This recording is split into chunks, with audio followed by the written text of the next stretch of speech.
Hello, my name is Dr. Mohab Anis, CEO at Innovety, and I'm the lead consultant for the mission to develop a roadmap for Lebanon's universities to strengthen their technology transfer capabilities.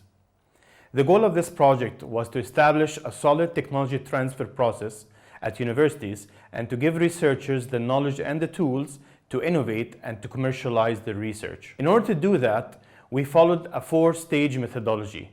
We started at the beginning to create a framework for the technology transfer process, and then to assess the current status of that framework here in Lebanon, and then conduct from that gap analysis, and finally come up with our recommendations. While we were doing the gap analysis and the recommendations, we were conducting both primary research and secondary research and applying best practices that we achieved from our experts in Germany. It's also important to understand that the recommendations that we came up with, there were 6 main principles that we were following. Number 1, recommendations should not have any kind of conflict with any legislation issues in Lebanon. Number 2, because Lebanon has a relatively small market, the internationalization component of the technologies is very, very important to be taken into account. Number 3, it's important to capitalize on the existing resources that Lebanese universities have, and it was important to identify champions to achieve the institutional sustainability of these recommendations. Number 5, we also looked at some models such as the private-public partnerships that would allow private sector and government to collaborate to implement some of these recommendations. And finally, we took the stakeholders' maturity into account so that these recommendations can be pragmatic when it comes to execution. So this is how the technology transfer framework looks like, and it is really comprised of 3 main pillars: research management, innovation toolboxes, and innovation commercialization. The research management component has to do with the elements that allow you to do the applied research, convert it to a prototype, and finally into a product that can actually be commercialized. The innovation toolboxes include the necessary elements such as intellectual property rights and the necessary information for researchers in order to conduct their research and to be able to apply it to the market in a proper way. And finally, the innovation commercialization, we look at it from 2 different views. Either commercialization in terms of licensing or selling technologies to the market and to industries, or that it would be a reason for spinning off startups from these universities to the outside world. So we started off applying the framework in order to assess the status quo of the Lebanese ecosystem. And here you can see that we've basically categorized the different players in the ecosystem across these 3 main pillars of the technology transfer, which are the research management, the innovation toolboxes, and the commercialization component. So let's actually have a look at each one of them very quickly to understand who are the main players in each one of these pillars. So if we start off with the research management, we will effectively be looking at funding models and awards, technical support, infrastructure and facilities, and the kind of collaborations that exist between different stakeholders. So you'd find under the applied research grants that there are a number of entities that provide these kind of grants. You would find the AUF, where they do funding for research and thesis and collaborative projects. You will find the CNRS, of course, that provides grant research programs, international projects, and doctoral fellows. You would find, of course, the LIRA program, which is the matchmaker between universities and industry, and they can actually cover up to 50% of the budget of certain projects once there is a collaboration with industry. Another type of grants, which is the prototype and product development grants. Not too many entities actually develop these kind of grants. The Center for Innovation and Technology has actually innovation vouchers that try to fill in the Death Valley gap that exists in these kind of grants. There are a lot of grants in the applied research, and there's fairly a good amount of grants in the early commercialization part. But the valley of the death, which is the product and the prototyping stage, not too many support that. From the applied research awards, there are awards that are being delivered and given from universities such as the Notre Dame University. The CNRS has annual Research Excellence Awards. They have Excellence Career Awards. Even the LIRA program, they provide graduating projects and prizes and doctoral prizes. For the technical support, we have the Lebanese Association for Scientific Research and the Universities Association for Lebanon, which both provide capacity building, exchange programs, and different scholarships. If we look at the infrastructure and facilities, we can find that the IRI, which is the Industrial Research Institute, they actually provide members with access to analysis and testing labs, consulting and training and certifications. Whereas Beratec's Fab Lab, which is a lovely physical space that provides fabrication equipment, workshops, and mentorship to researchers and entrepreneurs, is a very good example. From the collaborations, there are different models. CNRS tries to create these kind of collaborative research projects. Qut is a very nice example of a cluster where there is collaboration between different members from the industry. Beirut Research and Innovation Center, BRIC, is also a lovely model by which there is collaboration between universities and the private sector in order to fulfill the needs of some of the international companies, particularly the Swiss ones. Also, Lebanese Softshore and the Lebanese Agriculture Research Institute are also two examples for these type of collaborations. Now let's have a look at the innovation toolboxes and see who are the main players. So when we look at the intellectual property side, whether it is for the purpose of supporting or publicizing its importance in the Lebanese ecosystem, we would find the IRI is actually providing workshops on topics related to IP. The Ministry of Economy and Trade, they are also supporting the patent office of the ministry and to provide that kind of support to businesses. The Investment Development Authority of Lebanon, IDAL, also provides education around IP protection, copyright, and trademarks. IP agents also share information about patents, and they provide different type of seminars at universities to build awareness about this important topic. At the AUB, there's the Creative Research and Innovation Center that actually supports graduate students in terms of spinning off their startups, and therefore they need to learn a lot about their IP issues. And finally, the technology transfer offices, particularly those that are existent at the AUB or the University of Saint Joseph, are also good examples to the idea of promoting the importance of IP and to supporting researchers in these universities to protect and to evaluate the kind of intellectual property that they have. From information services, there are a number of different entities, and I don't want to name them all because you can definitely go back to the report that we've developed. But just to name a few, we have the Lebanese Ministry of Education and Higher Education. They have some nice information on websites that could be of relevance to researchers. AUB, for example, has a grant office that provides different listings of different entities and research projects. Lebanese science journals, and you would find BRIC. They publish newsletters around the latest projects, the latest findings and success stories that they develop.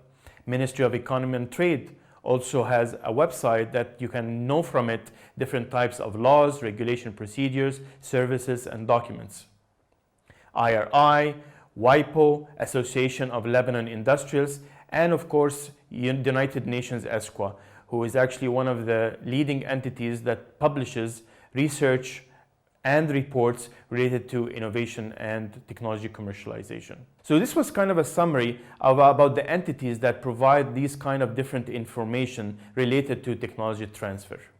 The final pillar we want to have a look at is the innovation commercialization pillar. And here I remind you that we have the part that has to do with licensing the technology and the part that has to do with spinning off startups.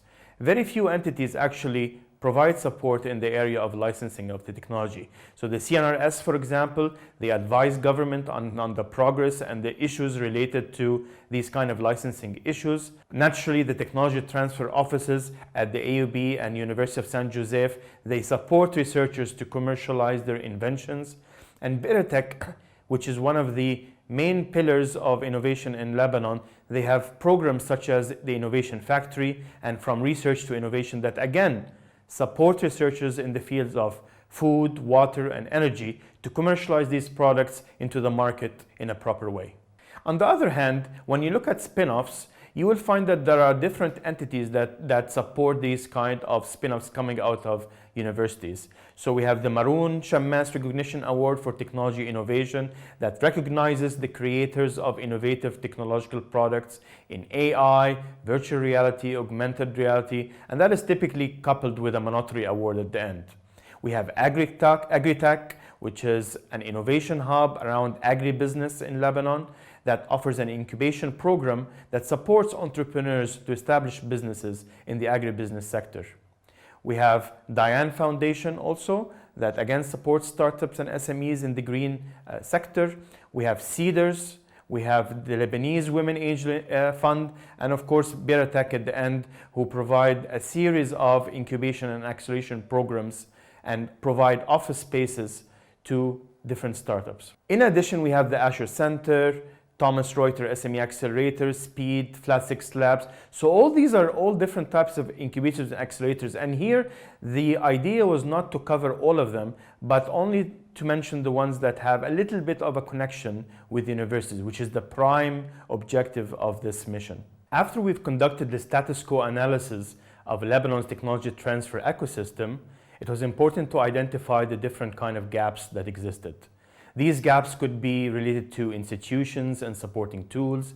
It could be about human capital. It's about how research and education is conducted and the culture of innovation inside these universities, and also the kind of infrastructure that is available. So we looked actually at many different gaps, but the 10 gaps that we felt that are most pronounced, number one, we found that there's a lot of funding that exists for applied research, but very limited funding for prototype and product development, as well as go-to-market. So that is certainly a gap there. Number two, we didn't find any kind of formal way in order to assess the market needs and to have a proper ability to connect between research and these kind of market needs. Number three, there were very few curricular activities and courses that exist in these universities that had to do with innovation and commercialization. The other thing was that there was limited fully equipped research and prototyping facilities that exist in these universities. Number four, you would either have an absence of an IP policy at universities, or there is an issue that has to do with the dissemination of this IP policy. Lebanon has a huge diaspora, as we know. So the idea is that universities do not actually track where these diaspora do business. They're not creating channels to connect, and they're not leveraging the opportunity to develop business opportunities with these diaspora. So that is also a gap. In addition, there are limited technology transfer structures that are existing in universities, and those that exist, I think we can do a little bit of a better job related to the technical, soft skills, and business skills of the staff in these technology transfer offices. Lebanon has a relatively small market, so incubation programs should start to focus on regional and international markets and to pay more attention to researchers, and that is a gap that we saw. Finally, there is limited information sources that have to do with technology, market reports, IP information, and success stories. And that is something that special attention should be paid to when we're doing our recommendations. So let's start talking about the kind of recommendations that we came up with and the ones that we think should construct a roadmap for universities. Now, there are two approaches here. There's a top-down approach and there's a bottom-up approach. The top-down approach means that these are recommendations that top management will actually apply, and they will actually kind of have a very strong role in terms of making sure that it gets implemented. The bottom up means that it is things that are naturally existent or should naturally be existent in order to infuse and to strengthen the culture of innovation and technology transfer at the university. So let's start with a top-down roadmap for universities at the beginning. Now, when you look at the roadmaps, you can actually think about it in two different ways. There's a roadmap that can support licensing and selling of technologies to industry, and there's another roadmap that would support the spin-off component of having startups coming out of universities. So the first part of the roadmap is identifying who are the implementing bodies when it comes to matchmaking between universities and industry. Matchmaking activities can be carried out by different entities based on the university's maturity level when it comes to commercialization. If you have low maturity and you don't have any kind of technology transfer structure, you can assign champions to departments. And those roles would be to identify commercializable technologies developed by each department, whether they are students, researchers, or faculty members, and to support them throughout the whole process of connecting them with industry players.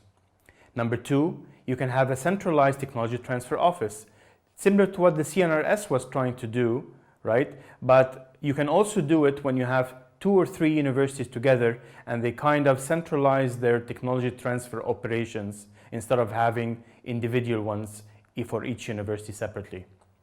Number 3, you can establish industry liaisons. And industry liaisons, they are professionals who do not necessarily have to come from the same university. They can be external to the university, but who have experience in different industries. And their role is to act as a focal point between the university and the industry and to formulate these kind of partnerships. Number 4, you can actually establish a formal university technology transfer office. And those are the ones that exist presently at the American University in Beirut, AUB, and the University of San Joseph. And their role, of course, is to support researchers to identify market opportunities for the research, while also informing the university about external opportunities. Number 5 is to adopt the collaborative lab model, which is called CoLab. CoLab is a consortium that involves at least one company and one research unit that would come from a university for the purpose of solving a large-scale problem with the potential of some kind of positive socioeconomic return, or that can encourage synergies between different players. And the role of these labs is to develop new forms of interaction and to create a relationship between research, innovation, and social economic development activities. Number 6 is to establish a decentralized entity such as BRIC and to collaborate with the private sector in order to manage activities between international companies and researchers. Next, we need to do the planning exercise, which is to identify who are the stakeholders that we would like to connect with as a university.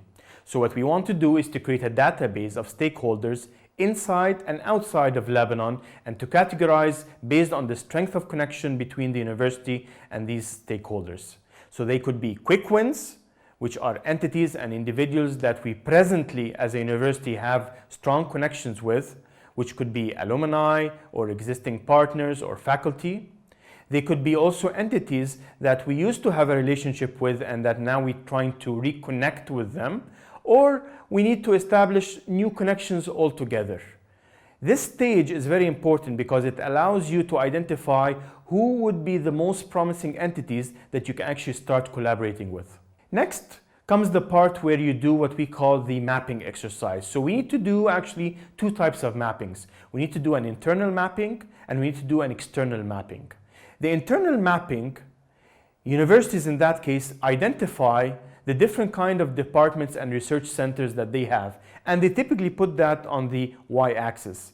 And then they match them with the technologies, projects, and intellectual properties that come from these different research areas. And in that way, you're able to do a very good internal mapping between the kind of departments that you have and between the kind of projects and intellectual property that you have inside the university. Step number 2, which is to do the external mapping, which is to identify various type of applications, various type of business models for each of the identified technologies or projects and to map them to some kind of an industrial value chain. So if you look at this example, what we basically try to do is we pick a particular sector, let's say the oil and gas sector, and we break down this oil and gas sector down its value chain. So you have, for example, extraction, transportation, refining, distribution, and all that is put on the x-axis. On the y-axis, you would actually identify the kind of technologies and research that's being done inside the university. And the points of intersection define for you areas of opportunity where you can actually commercialize your technology.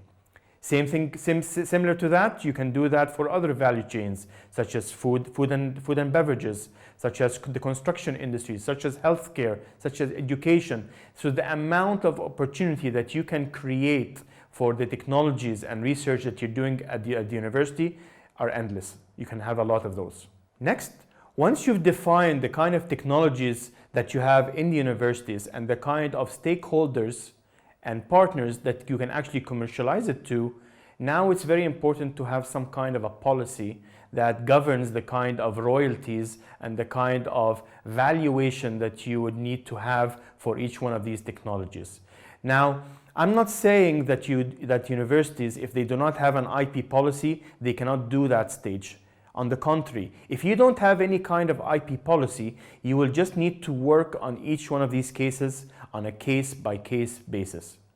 And my recommendation would be that you can create what we call packaged licensed technologies, which are basically involve packaging quality research outputs with IP protected results, with any kind of valuable intellectual assets, and selling them and negotiating mutually satisfying royalty sharing agreements with the outside world, but also with researchers that you have inside the university. So that can be a very good standing point.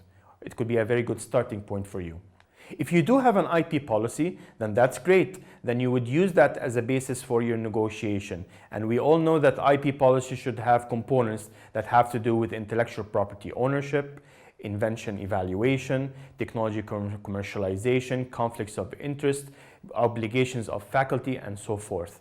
So this stage is very important to analyze the kind of legal agreements that you would have between the university and different industry partners. Next comes the question of how do I actually fund these kind of technology transfer structures? Well, there are typically three ways that you can consider. Number one, you can consider funding that from the indirect costs of research being conducted by universities. Every international grant that the university can actually implement, there's a component which is called indirect costs, which is somewhere between the 5 and 10%. The university can actually use these indirect costs to support and to establish such technology transfer offices. Number two, you can actually apply for local and international innovation funds from the USAID, from the European Commission, to actually establish these kind of technology transfer offices. Once you have these kind of structures, technology transfer structures, you can actually put as part of their mandate that they would support industry in terms of IPR management issues, or people inside these technology transfer offices can deliver workshops. So you can generate different sources of revenue that would come from these kind of offices. In addition to all these points that formulate the roadmap, it is very important to have what we call adjacent activities. These are activities that need to be done across the board throughout all the different stages that we've been talking about. And one of the models that would be interesting for universities to look at is what we call the GICO model, which is the Grants, Information and Collaboration Office. And what this office does is that it is responsible for organizing, sponsoring events, competitions, seminars, and most importantly, meetups that exist between universities and industry, or university and another university. In addition, we can also establish a program for undergraduate students to conduct research under the guidance and supervision of faculty members, postdoc fellows, and so forth. So these are very important components of what we call adjacent activities. They have to exist. A lot of seminars, a lot of meetups need to take place in the universities to encourage this kind of matchmaking between universities and industry players and different stakeholders at large. Now, if you look at the activities that are associated with the roadmaps in terms of supporting these spin-offs, we can actually start off with incentivizing students and faculty to spin off these technologies. And there are different ways that you can do that. You can do competitions, you can provide merit-based awards, you can create concepts such as for-credit industry internships, you can do a lot of cross-listing of courses between the engineering, science, and business schools in order to encourage students and researchers who have a technology background to go into the world and to understand the world of entrepreneurship, technology, and innovation management. Another thing that universities need to actually play a good role in is that a lot of the incubators and accelerators that exist in Lebanon don't really focus too much on startups that are based on university research. So one of the very important things that need to be looked at is that universities need to collaborate with existing incubators and accelerators to create a research-oriented incubation program that promotes more research-based spin-offs. And they can do that by, again, promoting these kind of incubation programs at universities. Universities can scout for innovative technologies that they have and that have good commercialization potential, and to showcase that to incubators and accelerators.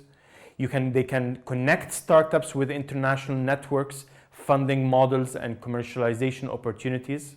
And finally, facilitate startups' access to their laboratories at other universities. So we just talked about leveraging and capitalizing on existing accelerators and incubators that are external to the university. But on the long run, the universities should have their own incubator inside the universities. An accelerator incubator that provides consultancy services to researchers, gives researchers access to tools and researchers that help them spin off their business, and a lot of networking and connection opportunities. And because we know that Lebanon has a relatively small market, these incubators should actually focus on international markets. So we need to identify technologies and business models with high potential in international markets. We need to be able to network with international entities with the purpose of licensing and selling some of these technologies. And we should have an opportunity to expose our startups in international conferences. So aside the activities that constitute the roadmap for licensing, selling technologies, or for supporting spin-offs, there are a set of enabling activities that universities should also do. Number one, activities that have to do with information services. Number two, networking and communication. And finally, collaboration. So the first thing that the university needs to do from an information standpoint is to publicize for their projects that they've been working on and that have been commercialized, to signal that the university is ready to connect with industry. The university should also promote success stories of researchers, students, faculty, alumni, and administration pertaining to innovation and commercialization. The university should also provide accurate and extensive information about things such as funding and grants available, IP policies and information, completed or ongoing projects and programs, and contact information and areas of expertise of all faculty members at the administration to open the opportunity for collaboration. From a networking and communication standpoint, universities should actually arrange internal roundtables, meetups, and seminars organized and attended by entities such as technology transfer personnel, university management, alumni offices, career offices. This is very important in order to communicate and to network between these different entities for the purpose of enhancing innovation and technology transfer activities. Universities should also support external roundtables, workshops, seminars, and talks, creating a database of available contacts and communicating with entities and individuals through newsletters, media plans to maintain communication with existing connections, which include the alumni, faculty, and any kind of industry collaborator. Finally, from a collaborations and partnerships standpoint, universities should collaborate in terms of creating a platform with other universities and research institutions that enables the open accessibility of the wide variety of facilities and laboratories that exist. This allows for facilitating researchers access to appropriate prototyping and testing tools and allowing outsiders to use facilities in exchange for a nominal fee. So all the actions that we've been talking about so far are considered to be actions pertaining to the top-down roadmap that we want to establish at each university. However, there are also some actions that are considered to be bottom-up. These are the actions that need to be existent in order to nurture the culture of innovation and technology transfer inside universities. They might not have a direct influence, but definitely an indirect impact would happen eventually. Number one, exchange programs. Universities should collaboratively carry out applied research projects with top international universities in their common area of concentration.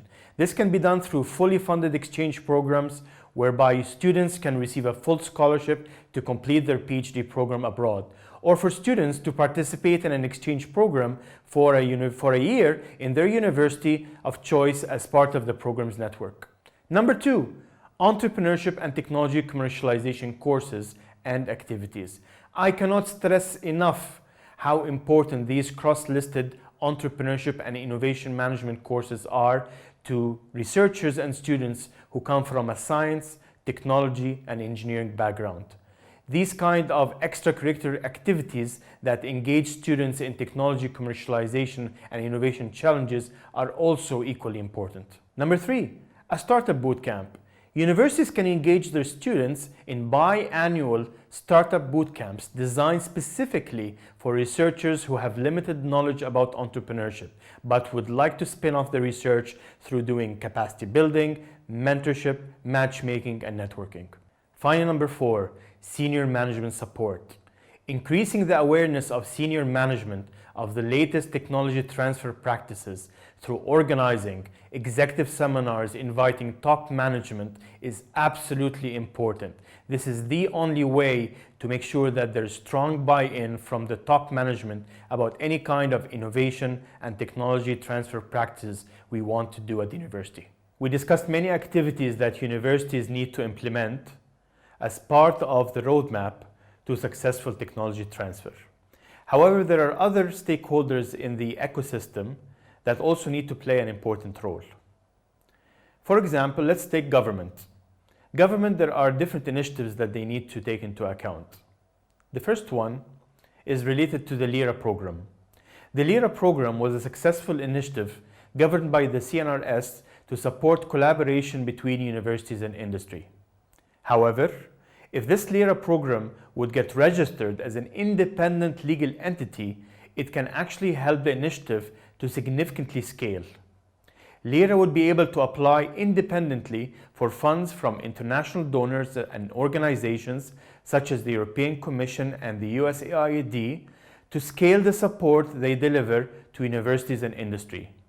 LIRA would be able to partner with other entities and submit joint proposals in response to many regional and international RFPs. Next, government should initiate grants that tackle different stages of the technology transfer process. Basic to applied research grants are important. Prototype and go-to-market funds are important to allow researchers to transfer their prototypes to the market. International research grants are important by funding students to carry out collaborative research internationally or attend relevant workshops and events. Many countries such as France, the UK, and Japan would be happy to offer such research grants, either on a solely funded basis or a co-funded basis. And finally, diaspora researcher funds can also be quite important, where inviting and funding Lebanese researchers and professionals in the diaspora to support domestic research projects. Government should also support the establishment of decentralized entities to carry out and manage activities between international companies and local researchers in the Lebanese universities. This is exactly the same model as BRIC, the Beirut Research and Innovation Center. We need to see more entities like BRIC in Lebanon, for sure. Many startups have legal issues that either require them to ignore, hence affecting their business, or pay the big bucks to expensive legal firms to resolve. Government can establish what we call a legal accelerator. This legal accelerator would host freshly graduated lawyers to help them start their own practices by providing them with the resources, skills to support these startups. Finally, government can create online platforms that can help you inspire, educate, and connect researchers and entrepreneurs. This platform can be based on a PPP model, which is a public-private partnership model, whereby this platform would be owned by the government but implemented and managed by the private sector. This platform would have grants and research opportunities, would have information of interest for researchers and entrepreneurs, news, updates, resources. It could actually have a marketplace that consolidates the innovation projects in Lebanon. It could have an innovation map, which is a Google-enabled map to identify all innovation players in Lebanon to facilitate connections between the different players. It can have an open innovation activity component, whereby you can announce innovation challenges that allow researchers and students to work on industrial solutions. And finally, it can have a list of registered equipment in universities and research institutions for sharing between the different players. From the accelerators and incubators side, it is important for those entities to create a research-based accelerator. And therefore, these kind of accelerators and incubators would scout for these innovative technologies that have the highest commercialization potential among students, researchers, and university staff. They would connect these startups to international networks, and they would match these researchers with other participants and applicants. And finally, they would also be included as part of the matchmaking events that connect inventors with entrepreneurs who can help them start these kind of spin-offs and approach investors. These type of accelerators and incubators should have an international flavor in their program. They would offer trainings, workshops, and tools about international markets. They would provide business services. They would provide networking and mentorship services with international professionals. They would create what we call immersion programs, where we send the top performing startups to participate in demos outside. They would provide matchmaking services by platforms, events to increase linkages with international key players. They can provide soft landing services that supports participants to execute and implement their business plans in their targeted international markets. The last stakeholder that we look at are the intellectual property agents. They can provide training and capacity building for technology transfer offices, faculty members, students, researchers on relevant IP topics and how they can affect the research. IP agents can also play a role in the success of the legal accelerator we just talked about through training courses, internships, and access to different types of consultations. So in summary, this mission allowed us to understand the status quo of the innovation and technology transfer ecosystem in Lebanon. It allowed us to identify different types of gaps and to analyze them. Gaps that have to do with human resources, gaps that have to do with infrastructure, gaps that have to do with legislation. And then from there, we were able to develop roadmaps for universities.